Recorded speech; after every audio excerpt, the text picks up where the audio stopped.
Hi hello today ఈరోజు మనము egg fries అంటే ఏంటి అసలుకి ఈ ఎన్ని రకాల్స్ ఉంటాయి అన్నిటి గురించి తెలుసుకుందాం. సో బేసిక్గా అసలు మనకి సాచురేషన్ జోన్ అనేది 4 టైప్స్గా డివైడ్ అయింది. సో సాచురేటెడ్ జోన్లో వచ్చేసరికి మనకి 4 టైప్స్లో ఫస్ట్ది ఎగ్ ఫ్రైస్ అని పిలుస్తూ ఉంటాం. సెకండ్ది వచ్చేసరికి ఎక్యూఫ్యూజ్ అంటాం. థర్డ్ది వచ్చేసరికి ఎక్యూటార్డ్ అంటాం. ఫోర్త్ది వచ్చేసరికి ఎక్యూక్లూడ్. సో ఈ విధంగా మనకి ఏంటంటే వాటర్ ఒక హోల్డింగ్ కెపాసిటీని, వాటర్ ఒక ట్రాన్స్మిషన్ కెపాసిటీని బేస్ చేసుకుని ఈ డివిజన్స్ అనేది జరిగింది. సో మనకి యాక్విఫైర్స్ అంటే ఏంటంటే మనకి వాటర్ని వీటిలో పోరోసిటీ అనేది పర్మిబిలిటీ అనేది ఎక్కువ ఉండడం వల్ల పోరోసిటీ అండ్ పర్మిబిలిటీ. సో ఇది వాటర్ని ట్రాన్స్మిట్ చేస్తుంది, అదేవిధంగా వాటర్ని హోల్డ్ చేస్తుంది అనమాట. సో రెండు విధాలుగా చేస్తుంది కాబట్టి సో దీన్ని మనకి ఏంటంటే ఎక్ఫైర్స్ కింద కన్సిడర్ చేస్తాం. తర్వాత అక్యూఫ్యూజ్. సో ఇది వచ్చేసరికి దీంట్లో పోరోసిటీ అండ్ పర్మబిలిటీ అనేది వీక్గా ఉంటుంది. సో దీంట్లో ఏంటంటే no transmission of water, transmission ఉండదు అండ్ హోల్డింగ్ అనేది లేదనమాట. సో ఈ రెండు లేదు కాబట్టి దీన్ని అక్యూఫ్యూజ్గా పిలుస్తాం. సో థర్డ్ వచ్చేసరికి అక్యూక్లూడ్. సో అక్యూక్లూడ్లో వచ్చేసరికి ఏంటంటే మనకి పోరోసిటీ అనేది ఉంటుంది. యాక్చువల్గా ఇది వాటర్ అనేది హోల్డింగ్ వాటర్ చేసుకుంటుంది, కానీ బట్ ఇది ఏంటంటే ట్రాన్స్మిట్ అనేది చేయదన్నమాట. So weak of permeability. సో దానికోసం ఏం చేస్తున్నారంటే దీన్ని అక్యూక్లూడ్ అని పిలుస్తారు. యాక్యూటార్డ్ వచ్చేసరికి దీనికి లో పోరోసిటీ అనేది ఉంటుంది. సో దానివల్ల ఏమవుతుందంటే ఇది వాటర్ని లెస్ క్వాంటిటీ ఆఫ్ వాటర్ని ట్రాన్స్మిట్ చేస్తుంది అండ్ లెస్ క్వాంటిటీ ఆఫ్ వాటర్ని హోల్డ్ చేసుకుంటుంది అనమాట. సో దానివల్ల ఇది వచ్చేసరికి కాంబినేషన్ ఆఫ్ యాక్యుఫైర్ అండ్ ఫ్యూజ్ అనమాట. సో ఈ రెండింటి కాంబినేషన్ ఉండడం వల్ల దీన్ని యాక్యూటార్డ్ అని పిలుస్తారు. సో యాక్యుఫైర్స్కి వచ్చేసరికి మనకి ఎగ్జాంపుల్ వచ్చేసరికి మన యాక్యుఫైర్స్ ఎగ్జాంపుల్ కింద మనం ఇది సాయిల్స్ని, శాండీ సాయిల్స్ని, గ్రావెల్స్ని వీటిని తీసుకోవచ్చు అనమాట. అదే అక్యూఫ్యూజ్కి వచ్చేసరికి ఎగ్జాంపుల్స్గా మనం సాలిడ్ రాక్స్ అనేది తీసుకోవచ్చు. తర్వాత అక్యూక్లూడ్కి ఎగ్జాంపుల్గా వచ్చేసరికి మనం క్లేని తీసుకుంటాము. అండ్ అక్యూటార్డ్కి ఎగ్జాంపుల్గా వచ్చేసరికి మనకి ఇగ్నిషియస్ రాక్స్ ఇలాంటి రాక్స్ అనేది మనం తీసుకుంటాం. సో ఇది అసలు బేస్డ్ ఆన్ సాచురేషన్ బేస్ చేసుకుని అసలుకి మనకి ఒక ఎక్ఫైర్స్ అనే జోన్స్ అనేది ఎలా డివైడ్ అనేది ఇదనమాట. తర్వాత వచ్చేసరికి మనకి యాక్విఫైర్స్. సో ఏదైతే యాక్విఫైర్ ఉందో ఏది మనకి వాటర్ ట్రాన్స్మిట్ అవుతుంది, అదేవిధంగా వాటర్ హోల్డ్ అవుతుంది. సో దీనికి డిఫరెంట్ క్లాసిఫికేషన్స్ అనేవి ఉన్నాయన్నమాట. సో దీంట్లో ఫస్ట్ వచ్చేసరికి ఏమో రిచ్ యాక్విఫైర్ అని పిలుస్తారు.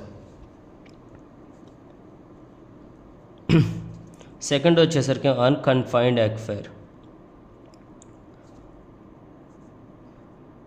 థర్డ్ వచ్చేసరికి కన్ఫైన్డ్ యాక్విఫైర్. ఫోర్త్ వచ్చేసరికి మనకి సెమీ కన్ఫైన్డ్ యాక్విఫైర్.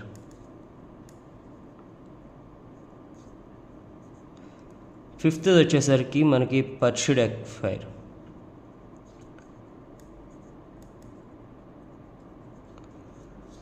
ఈ విధంగా మనకు అనేది ఏ యాక్విఫైర్స్ అనేది డివిజన్ అయింది. సో జనరల్గా మనకి ఆబ్వియస్గా అందరికీ తెలిసిందే వాటర్ టేబుల్ చార్ట్ అనేది ఎలా ఉంటుందో. సో ఈ విధంగా ఏదైతే చార్ట్ ఉందో, సో దీంట్లో వచ్చేసరికి మనకి మామూలుగా ఇది గ్రౌండ్ పాయింట్, ఇది ఒక గ్రౌండ్ లెవెల్ అనుకుంటే, సో గ్రౌండ్ లెవెల్ని దీంట్లో వచ్చేసరికి మనకి దీని స్ట్రీమ్స్, లేక్స్ ఈ విధంగా మనకి ఛానల్స్ కింద మెన్షన్ చేశాను. సో దీంట్లో వచ్చేసరికి మనకి ఏమవుతుందంటే ఇక్కడ ఒక సర్టెన్ పాయింట్ దగ్గర మనకి వాటర్ టేబుల్ అనేది ఉంటుంది. సో దీన్ని మనం వాటర్ టేబుల్ అని పిలుచుకుందాం. Water table. సో ఈ వాటర్ టేబుల్ కింద ఏదైతే జోన్ ఆఫ్ లేయర్ ఉందో up to some impermissible layer వరకు, సో ఈ ఒక పర్మిసిబుల్ లేయర్ వరకు ఏదైతే వాటర్ అనేది ఉందో, సో ఈ కంటెంట్ ఆఫ్ వాటర్ని మనం అన్కన్ఫైన్డ్ యాక్విఫైర్ అంటాం. కన్ఫైన్డ్ యాక్విఫైర్ అని పిలుస్తాం. సో యాక్చువల్గా ఇది ఏంటంటే అట్మాస్ఫియర్కి రిలేటెడ్గా near to atmosphere it exposes water అనేది ఉంటుంది. జనరల్గా ఏంటంటే ఇది నార్మల్గా వాటర్ ఏదైతే ఉందో మనకి ఓపెన్ టు సర్ఫేస్ ఏరియాస్కి, నియర్ ద వాటర్ టేబుల్ ఏరియాస్కి అనేది ఏదైతే వాటర్ ఉంటుందో వన్ సైడ్ వచ్చేసరికి ఏమో మనకి వాటర్ టేబుల్కి నియర్ పాయింట్లో ఉంటూ రెండో సైడ్ వచ్చేసరికి ఇంపర్మిసిబుల్ లేయర్కి దగ్గరలో ఉంటుందో, సో ఆ వాటర్ని అన్కన్ఫైన్డ్ యాక్విఫైర్ అని పిలుస్తారు. సో దీనికి పైన సో ఏదైతే మనకి పోరోసిటీస్లో అంటే సాయిల్ లో ఇన్ఫిల్ట్రేషన్ రేట్ జరుగుతుంటుంది కదా. So infiltration rate in the soil పోర్స్లో వీటిలో ఏదైతే జరుగుతుందో, so and water holding in the near the ground, అంటే ఇన్ ద గ్రౌండ్ సర్ఫేస్లో ఏదైతే ఉంటుందో దీన్ని రిచ్ యాక్విఫైర్ అని పిలుస్తారు. సో దీన్ని రిచ్ యాక్విఫైర్ అని పిలుస్తారు అన్నమాట. సో మనకు వాటర్ హోల్డింగ్ కెపాసిటీ ఎక్కడైతే మనకి సాయిల్ పార్టికల్స్లో ఉంటుందో దాన్ని రిచ్ యాక్విఫైర్ అని పిలుస్తారు. తర్వాత కన్ఫైన్డ్ యాక్విఫైర్. సో కన్ఫైన్డ్ యాక్విఫైర్లో వచ్చేసరికి ఏమవుతుందంటే, ఏదైతే ఇంపర్విజిబుల్ లేయర్ అని చెప్పాను కదా, సో ఈ ఇంపర్విస్ లేయర్లో అండ్ బిలో ద ఏదైతే అండర్ ప్రెషర్లో వాటర్ రన్ అవుతుందో between impervious only in the impervious layer in the pressure, only in the pressure, like ఏంటంటే స్టోన్స్లో ఒక స్టోన్ ఛానల్స్లో, బెడ్ రాక్ ఛానల్స్లో ఏదైతే వాటర్ అనేది మూవ్ అవుతుందో సో దాన్ని కన్ఫైన్డ్ యాక్విఫైర్గా పిలుస్తారు. కన్ఫైన్డ్ యాక్విఫైర్ అని పిలుస్తారు అన్నమాట. సో ఇది ఓన్లీ ఏంటంటే మనకి ఏంటంటే హార్డ్ ప్రెషరైజ్డ్ ఏరియాస్లో, hard core areas like rocks area, ఇలాంటి ఏరియాలో వాటర్ ఏదైతే మూవ్ అవుతుందో దాన్ని కన్ఫైన్డ్ యాక్విఫైర్ అంటారు అన్నమాట. సో ఈ రెండింటికి మధ్యలో ఏదైతే ఇంపర్విజిబుల్ లేయర్ దగ్గరలో వాటర్ ఏదైతే ఉందో, so in between confined and unconfined ఈ రెండింటి మధ్యలో ఏదైతే ఛానల్ మూవ్ అవుతుందో దాన్ని సెమీ కన్ఫైన్డ్ యాక్విఫైర్స్గా కన్సిడర్ చేస్తారన్నమాట. సో దీన్ని సెమీ కన్ఫైన్డ్ యాక్విఫైర్స్ కింద కన్సిడర్ చేస్తారు. సో దీంట్లో వచ్చేసరికి మళ్ళీ పర్ష్యూడ్ యాక్విఫైర్ అంటారు. సో పర్ష్యూడ్ యాక్విఫైర్ అంటే ఏం లేదు, in the above the water table అనమాట. ఇది ఏంటంటే ఒక ఆర్టిఫిషియల్ వాటర్ ట్యాంక్ టైప్ అనమాట. ఇది ఏంటంటే సీజనల్ బేస్డ్లో మనకి ఒక యాక్విఫైర్ లాంటిది. సో ఇది స్టాండర్డ్గా ఉండదు, ఇది ఎక్కువ కాలం ఉండదు. జస్ట్ ఏంటంటే మనకి ఒక సీజనల్ బేసిస్లో వాటర్ టేబుల్ కంటే ఎక్కువ ఒక సర్టెన్ అమౌంట్ ఆఫ్ అక్కడ ఒక లేయర్ ఆఫ్ ఇంపర్వియస్ లేయర్ కనుక ఫామ్ అయితే సో అక్కడ హోల్డ్ అయ్యే వాటర్ని మనం ఏంటంటే ఈ పర్స్యూడ్ యాక్విఫైర్ కింద కన్సిడర్ చేస్తాం. సో జనరల్గా మనకి ఏమవుతుందంటే మనం ఈ యొక్క కన్ఫైన్డ్ యాక్విఫైర్ని, అన్కన్ఫైన్డ్ యాక్విఫైర్ని ఇవన్నిటిని ఇవన్నిటిని ఫైండ్ అవుట్ చేయడానికి మనం యూజ్ చేసే మిషన్ ఏదైతే ఉందో దీన్ని రెసిస్టివిటీ మీటర్ అని పిలుస్తారు అనమాట. సో ఈ రెసిస్టివిటీ మీటర్లో ఏంటంటే మనకి ఈచ్ ఒక పార్టికల్కి ఒక్కొక్క రెసిస్టివిటీ వాల్యూ ఉంటుంది, రెసిస్టెన్స్ వాల్యూ. సో ఈ రెసిస్టెన్స్ వాల్యూని బేస్ చేసుకుని సో మనకి ఇప్పుడు రెసిస్టెన్స్ వాల్యూస్ని బేస్ చేసుకుని అది ఏ జోన్లో ఉంది, సో లైక్ ఇది కన్ఫైన్డ్ జోనా లేదంటే అన్కన్ఫైన్డ్ జోన్లో ఉందా, లేదంటే మనకి ఛానల్ అనేది మంచి యాక్విఫైర్ ఫ్లో ఆఫ్ ఛానల్ అనేది మంచిగా రన్ అవుతుందా, ఒకవేళ కన్ఫైన్డ్ జోన్లో ఉండి వాటర్ అయిపోయి ఉందా, సో దాన్ని కూడా కన్సిడర్ చేసుకుంటారు అనమాట. సో దీంట్లో ఏంటంటే ఒకవేళ అది ఛానల్ అనేది మనకి కంప్లీట్గా డ్రైడ్ ఛానల్ ఉందా, సో దీంట్లో ఏంటంటే ఇప్పుడు కంప్లీట్గా మనం అన్కన్ఫైన్డ్ ఛానల్ ఉంది ఫర్ ఎగ్జాంపుల్, ఈ అన్కన్ఫైన్డ్ ఛానల్ మనం బోర్ వేసి మనం వాటర్ అనేది మొత్తం డ్రైన్ అవుట్ చేస్తాం.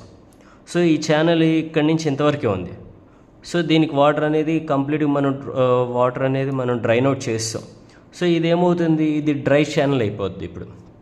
సో ఈ డ్రై ఛానల్ని మనం మళ్ళీ రీఛార్జ్ చేయాలి అంటే మనం ఇక్కడ రెండు పాసిబిలిటీస్ ఉన్నాయి. ఒకటి, అది వాటర్ టేబుల్ నుంచి అనేది మనకి వాటర్ అనేది మనకి వాటర్ టేబుల్ నుంచి వాటర్ అనేది దాంట్లోకి వెళ్ళాలి.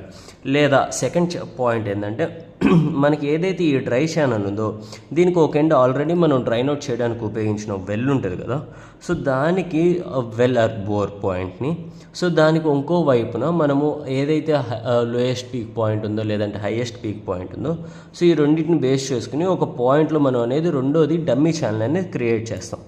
సో ఈ డమ్మీ ఛానల్ క్రియేట్ చేయడం వల్ల ఏమవుతుందంటే ఇది జస్ట్ ఓన్లీ రీఛార్జ్కి అనమాట. సో ఇక్కడ రీఛార్జ్ జరుగుతుంది, మీన్ వైల్ ఇక్కడ మనకు వాటర్ అనేది యూజ్ అవుతుంది అనమాట. సో ఈ ఎక్కువగా జరిగేది అన్కన్ఫైన్డ్ ఛానల్స్లోనే డ్రైన్ అవుట్ అవుతాయి కాబట్టి సో అక్కడ ఏంటంటే మనకి రీఛార్జ్ పిట్స్ యూజ్ చేసి మనకి ఒక ఏదైతే మనకి యాక్విఫైర్ ఉందో డ్రైడ్ యాక్విఫైర్ దాన్ని మళ్ళీ రీఛార్జ్ చేసుకుని మనం యూటిలైజ్ చేసుకుంటాం అనమాట. ఒక యాక్విఫైర్స్ అంటే ఏంటి, దాని యొక్క కన్ఫైన్డ్ యాక్విఫైర్స్ని అసలు యాక్విఫైర్స్ ఎలా ఉంటాయి, దాంట్లో డివిజన్స్ ఎలా జరిగినాయి అనేది చెప్పాం కదా. సో దీంట్లో వచ్చే ప్రాబ్లమ్స్ని ఇప్పుడు మనం చూద్దాం. సో జనరల్గా ఏంటంటే ఏదైతే యాక్విఫైర్స్ ఉన్నాయో దీనికి కొన్ని ఇష్యూస్ ఫేస్ అవుతూ ఉంటుంది. సో దీంట్లో వాటర్ క్వాంటిటీ అనేది మిస్ అవుతూ ఉంటుంది అనమాట. సో ఇది ఏ విధంగా ఎఫెక్ట్ అవుతుంది, దీంట్లో కీ ఇష్యూ ఫేసింగ్స్ వచ్చేసరికి మనకి ఫస్ట్ వన్ వచ్చేసరికి గ్రౌండ్ వాటర్ డిప్లేషన్ అనమాట. Ground water depletion. సో యాక్చువల్గా ఏమవుతుందంటే మనకేంటంటే రీఛార్జ్ అయ్యే వాటర్ కంటే మనం డ్రైన్ అవుట్ చేసే వాటర్ ఎక్కువ ఉంది అంటే అప్పుడు ఈ సెట్ ఆఫ్ మనకి గ్రౌండ్ వాటర్ డిప్లేషన్ అనేది ఎఫెక్ట్ అవుతుంది అనమాట. సో సెకండ్ వచ్చేసరికి climatic change. So climatic change వల్ల ఎలా ఎఫెక్ట్ అవుతుంది అంటే మనకి జనరల్గా మనకి హాట్ రీజన్ జోన్స్ ఉంది. ఇప్పుడు ఫర్ ఎగ్జాంపుల్ మన వాటర్ అనేది సప్లై చేస్తున్నాను, హాట్ రీజన్ జోన్స్లో మనకి ఏమవుతుంది, ఇన్ఫిల్ట్రేషన్ తగ్గిపోయి ఎవాపోట్రాన్స్పిరేషన్ పెరిగింది అనుకోండి. సో అప్పుడు ఈ యొక్క క్లైమేట్ చేంజ్ అనేది మేజర్ ఎఫెక్ట్ అనేది చేస్తుంది అనమాట. సో థర్డ్ వచ్చేసరికి pollution and contamination. Pollution and contamination వచ్చేసరికి ఏమవుతుంది, మనకి జనరల్గా ఇప్పుడు మనకి ఏదైతే రెయిన్ఫాల్ వచ్చిందో, సో ఇక్కడ మనకి రెయిన్ఫాల్ అనేది ఛానల్స్లో రివర్స్లో మనకి ఫ్లో అవుతూ వస్తుంది. సో ఫర్ ఎగ్జాంపుల్ ఇక్కడ నియర్ ద పాయింట్లో ఒక ఇండస్ట్రీ ఉంది. సో అక్కడి నుంచి వచ్చిన వేస్ట్ అనేది మనకి దీంట్లో మిక్స్ అయింది అనుకోండి.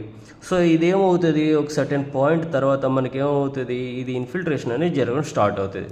సో ఈ కెమికల్ ఏదైతే వాటర్ ఉందో అది ఇన్ఫిల్ట్రేట్ అయ్యి మనకి గ్రౌండ్ వాటర్ టేబుల్లోకి వెళ్తాయి. సో గ్రౌండ్ వాటర్లో టేబుల్లోకి వెళ్ళడం వల్ల ఏమవుతుంది, ఈ యొక్క కెమికల్ కంటామినేటెడ్ ఏదైతే కెమికల్స్ ఉన్నాయో అవి గ్రౌండ్ వాటర్ టేబుల్లో మిక్స్ అవ్వడం వల్ల ఇదేమవుతుంది, గ్రౌండ్ వాటర్ని మొత్తాన్ని కంటామినేట్ చేస్తుంది.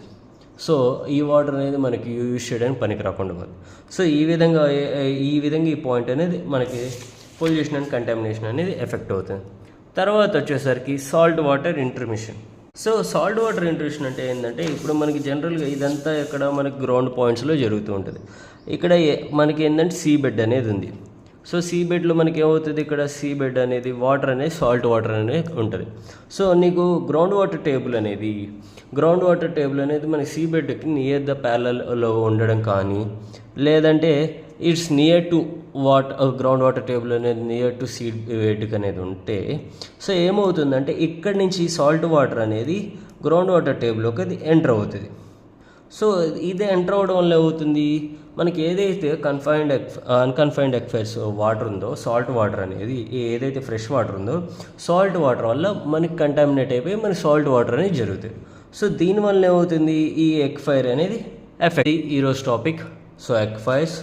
ఈరోజు మనం ఎక్వైర్స్ గురించి చెప్పుకున్నాం. అసలు యాక్చువల్గా సాచురేటెడ్ జోన్స్లో ఏమేమి వస్తాయని చెప్పుకున్నాము. తర్వాత ఎక్వైర్స్లో ఏ క్లాసిఫికేషన్స్ ఉంటాయని చెప్పుకున్నాము. అండ్ మీకు ఎక్వైర్ క్లాసిఫికేషన్ అసలుకి ఎలా ఏంటి ఫార్మేషన్స్ అనేది చెప్పుకున్నాం. తర్వాత ఏ అయితే కీ ఫ్యాక్టర్స్ ఎక్వైర్స్ని ఎఫెక్ట్ చేస్తాయి అనే దాని గురించి చెప్పుకున్నాం.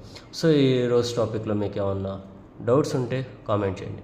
యాక్చువల్గా నేను ఈజీ ఫార్మేట్లో ఉంటుంది అని ఈ విధంగా చేస్తున్నా. If you like to update these things, please comment me. Thank you so much.